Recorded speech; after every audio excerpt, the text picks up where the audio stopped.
ቀናችሁን እንዴት ነው የምትጀምሩት? በመሯሯጥ ወይንስ በመረጋጋት? ብዙዎቻችን የጠዋት ልማድ ወይንም ሞርኒንግ ሩቲን እንዲኖረን እንሞክራለን። ነገር ግን ለአንዱ የሚሰራው ስልት ለሌላኛው ስቃይ ሲሆን ይስተዋላል።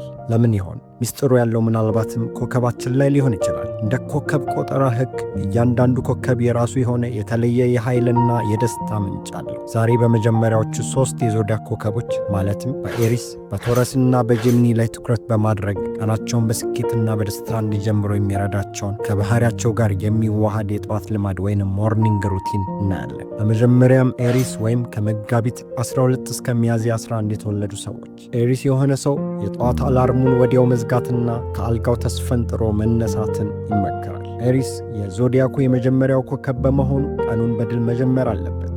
አላርሙን ደግሞ ደጋግሞ አለማስጮህና በንቃት መነሳቱ የመጀመሪያውን የጠዋት ውጊያ የማሸነፍ ምልክት ይሆንለታል። ቀጥሎም ከፍተኛ ጉልበት የሚጠይቁ እንቅስቃሴዎችን ማድረግ፣ ምክንያቱም ገዢ ፕላኔታቸው ማርስ የኃይል ምልክት ነው። ጠዋት ላይ የሚሰራ ፈጣን ስፖርት በውስጣቸው ያለውን የእሳት ተፈጥሮ ወደ አዎንታዊ ጉልበት እንዲቀይሩ ይረዳቸዋል። ሌላው የዕለቱን ትልልቅ ግቦችን መወሰንና መለየት ነው። ኤሪስ ዓላማ መምታት የሚወድ ወይም ጎል ኦሪየንትድ ኮከብ ነው። ዝርዝር ውስጥ ሳይገባ የዕለቱን 3 ዋና ዋና ድሎችን መለየት ትኩረቱ እንዳይበተንና ውጤታማ ውሎን እንዲያደርግ ይረዳዋል።